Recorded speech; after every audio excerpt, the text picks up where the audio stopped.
Bonjour les gens! La voici enfin, cette vraie longue story. Mon parcours du combattant pour faire un voyage études au Japon pendant 1 an. Attention, c'est un gros dossier, c'est du très lourd, donc j'ai coupé la vidéo en plusieurs parties, sinon ce serait totalement indigeste. À travers mon expérience, j'en profiterai pour donner un maximum d'informations pour préparer un voyage au Japon. Donc si vous avez pour projet d'aller vivre au Japon et en l'occurrence de faire un voyage études, restez ici et prenez des petites notes. Sur ce, on ne perd pas plus de temps, c'est parti. Générique!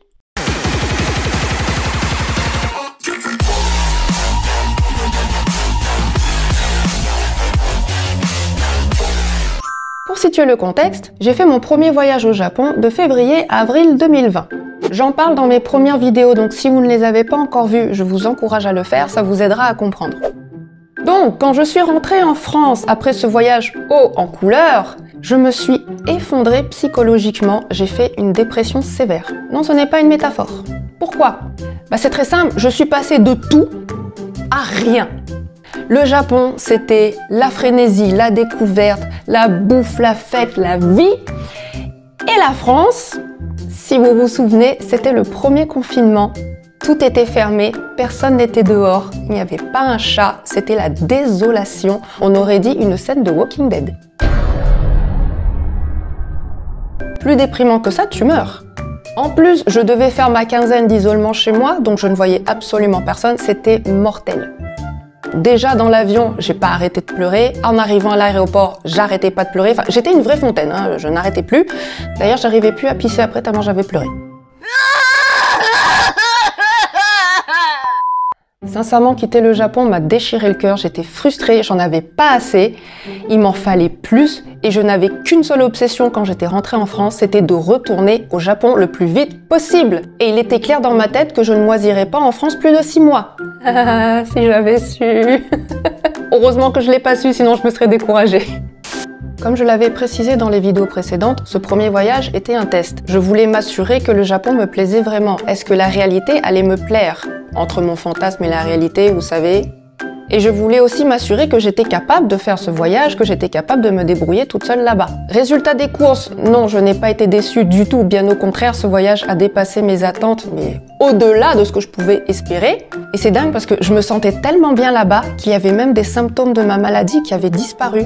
Et ils sont revenus dès que je suis rentrée en France. Rendez-vous compte, même mon corps me dit de retourner au Japon. Et le corps ne ment jamais. Mais le prochain voyage, ce sera pas pour 3 mois. Ça passe beaucoup trop vite. Même 6 mois, c'est pas assez. Moi, j'étais partie sur 1 an minimum. Mais quand tu pars 1 an à l'étranger, sur le plan logistique, c'est pas la même chose. Quand tu pars en vacances, tu laisses tes clés chez une copine, tu les récupères en rentrant, ton appartement t'attend bien gentiment et tu as juste à mettre tes pieds dans tes petits chaussons. Mais quand tu pars 1 an, est-ce que tu peux garder ton appartement? Donc, qu'est-ce que ce voyage implique concrètement pour moi?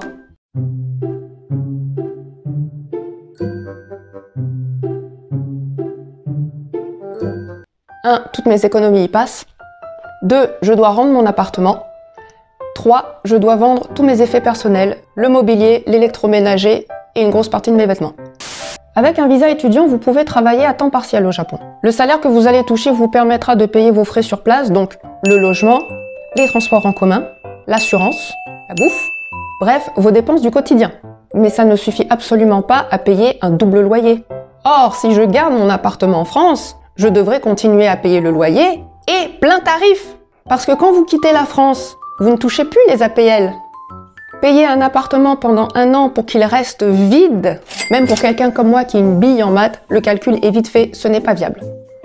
Le mobilier. L'armoire et la machine à laver, elles passeront pas dans ma valise. Si ça reste ici, ça veut dire que je dois les stocker quelque part. Or, louer un garde-meuble pendant 1 an, ça va me coûter un bras aussi. Bref, le calcul est vite fait. Garder mes affaires me coûtera de l'argent, les vendre m'en rapportera. J'ai donc décidé de me débarrasser de la plupart de mes biens matériels pour ne garder que le strict minimum, même si j'y étais attachée. Ce qui n'est pas si simple. J'ai beau ne pas être une personne matérialiste, j'y étais quand même attachée. On l'est tous, bien plus qu'on le pense. Il y a toujours une valeur affective qui nous empêche de faire le vide dans notre fourbi.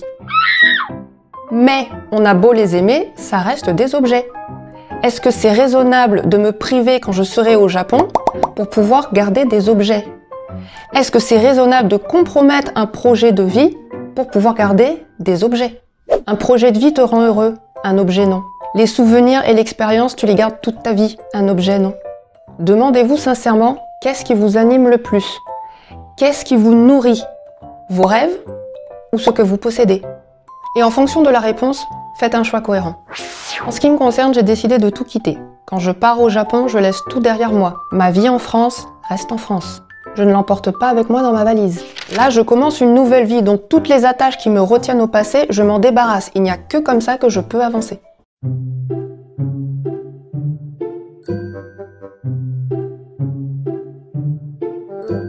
Sur le site de Gogo Nihon, il y a un large choix de villes et d'écoles pour apprendre le japonais.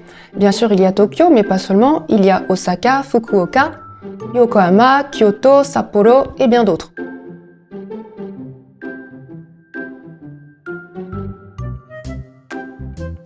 Ce point est très important. Avant même de choisir une école, posez-vous la question de savoir où est-ce que vous voulez vivre. Parce que vous n'allez pas seulement étudier au Japon, vous allez y habiter. Vous choisissez aussi un lieu de vie. Et c'est un lieu dans lequel vous allez vivre pendant plusieurs mois, voire peut-être 2 ans. Donc réfléchissez-y. Si vous vous retrouvez dans un endroit qui ne vous convient pas, qui ne vous correspond pas, ça peut vraiment gâcher votre expérience au Japon et ce serait extrêmement dommage. Je prends un exemple. Si vous aimez les grands espaces, n'allez pas vous entasser dans une mégalopole, vous allez étouffer. À l'inverse, si vous êtes quelqu'un de très citadin, n'allez pas vous enterrer dans une campagne, vous allez vous ennuyer à mourir. En ce qui concerne l'école, tout dépend du type de japonais que vous voulez apprendre. Je vais donner 3 exemples.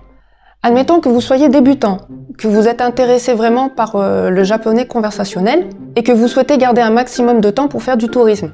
Dans ce cas, moi je vous conseille de vous orienter dans une école dont les cours sont basés sur l'oral et dont le rythme est modéré. Si vous avez une licence en japonais et que vous voulez passer le JLPT dans un temps assez court, à ce moment-là, je vous conseille les écoles qui préparent au JLPT et qui ont un rythme de cours très soutenu. Et si vous avez déjà le JLPT 2 ou le JLPT 1 par exemple, mais que vous souhaitez travailler dans une grande entreprise au Japon, à ce moment-là, tournez-vous vers les écoles qui vous enseigneront le japonais business. Et en l'occurrence, ils vous mettront en contact également avec les entreprises avec lesquelles ils sont en partenariat. Pour ma part, le choix était très compliqué parce que les écoles qui m'intéressaient justement, elles étaient situées à Tokyo, or je ne voulais pas vivre à Tokyo. Oui, j'explique, vous excitez pas. Être en vacances dans un endroit et vivre dans un endroit, c'est 2 choses très différentes. Tu peux aller en vacances n'importe où, dans n'importe quel pays du monde, ce sera génial. Bon ok, sauf là. Mais y vivre, c'est pas sûr que ça te plaise. Par exemple, tout le monde a envie de visiter Paris. Mais combien de personnes sont prêtes à s'y installer pour y vivre? Vous arrêtez de pousser, putain! Mais moi, ta putain d'amende historique! Demandez aux Parisiens ce qu'ils en pensent. La plupart vous diront qu'ils restent à Paris uniquement pour le boulot, mais s'ils avaient le choix, ils iraient voir ailleurs. Et bah Tokyo c'est pareil. En vacances, c'est le rêve. Franchement, c'est le rêve. Allez-y, hein. Si vous avez l'occasion de passer des vacances à Tokyo, faites-le. Mais forcément, c'est génial parce que tu n'as que les bons côtés quand tu es en vacances. Les inconvénients et les contraintes, tu ne les verras que si tu vis suffisamment longtemps sur place pour partager le quotidien des Tokyoïtes. Et c'est valable pour tous les pays du monde, pour toutes les villes du monde. Oui, à part celle-là, effectivement. Attention, je ne suis pas en train de dire que je ne mettrai plus jamais les pieds à Tokyo. J'ai plein de raisons d'y retourner, ne serait-ce que pour aller voir ma petite fraise. Et il y a tellement de trucs dingues qu'on ne trouve que là-bas, j'ai envie de dire rien que pour le délire, je suis obligée d'y retourner. Par contre, vivre dans cette frénésie H24 pendant 1 an, je ne suis pas sûre que ça me corresponde. La deuxième raison pour laquelle je ne veux pas vivre à Tokyo, c'est sur le plan humain. Les gens sont moins authentiques et les interactions sont un peu plus compliquées. Or, mon but, c'est justement d'aller vers les gens, de faire des rencontres et de parler avec eux. Dans les lieux qui sont pas ou peu fréquentés par les touristes, les Japonais sont très intrigués par la présence d'un étranger. Et tout naturellement, ils vont venir vers toi parce qu'ils sont curieux. Qu'est-ce que tu fais ici? Ça les intéresse. Le jour où tu vois un car rempli de touristes chinois à Marly-Gaumont, tu peux être sûr que les gens, ça va les interpeller. Et c'est justement comme ça que j'ai rencontré beaucoup de gens et que j'ai discuté avec eux lors de mon premier voyage. Attends, c'est ton premier voyage au Japon, mais qu'est-ce que tu fous à Kawamochi? Pourquoi tu n'es pas à Shibuya avec les autres touristes? Et quand tu leur expliques que c'est justement pour voir autre chose que tu es là, Cette autre chose que les touristes boudent, à tort. Tu n'imagines pas à quel point ça leur fait plaisir. Ils sont contents de voir qu'un étranger s'intéresse sincèrement à leur pays. Et là, ils vont être intarissables. Ils vont te parler de leur région, de là où ils sont nés, des endroits intéressants à visiter. Ils vont te poser plein de questions parce que forcément ton parcours les intéresse. Et là, tu peux discuter pendant des heures, mais c'est un bonheur, franchement. C'est génial. Mais ça, je ne l'ai pas eu à Tokyo. Pas beaucoup, en tout cas. Beaucoup moins. Les Tokyoïtes sont habitués à voir des étrangers. Donc pour eux, c'est assez banal.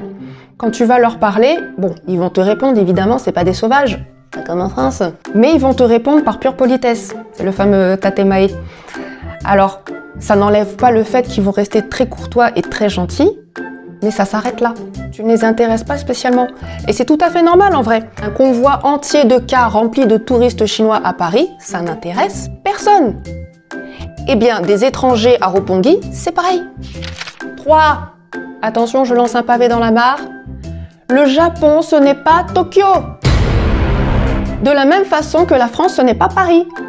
C'est quand même dingue de se limiter à peine 10% d'un pays alors qu'il reste 90% à découvrir. Et moi, c'est précisément pour ça que je vais au Japon. C'est pour pouvoir découvrir les endroits que je ne connais pas.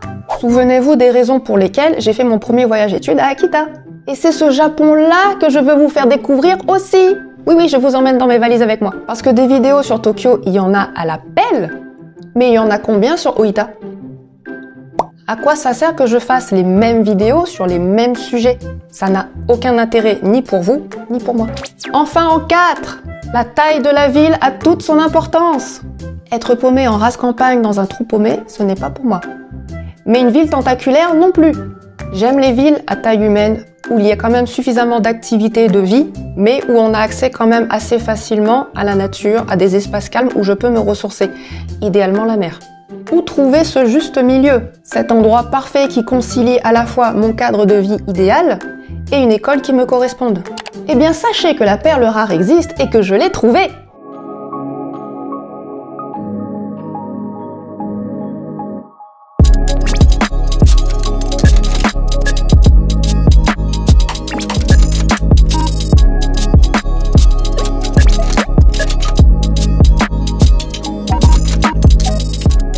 Accrochez-vous. Une ville pas fréquentée par les touristes, au pied du mont Fuji, dans un écrin de verdure, à 2 heures de Tokyo. Là, on frise la perfection. Le coup de cœur est immédiat. Alors là, ni une ni deux, je fonce faire mon dossier d'inscription direct pour la rentrée de janvier 2021. Et c'est là que commence mon combat. Combat qui n'est pas fini à l'instant où je tourne cette vidéo. L'immigration japonaise, c'est une purge! Je vous explique tout ça dans la prochaine vidéo, donc restez connectés, activez la petite cloche pour ne pas manquer la prochaine vidéo. Et moi je vous dis à la prochaine. Bisous les gens!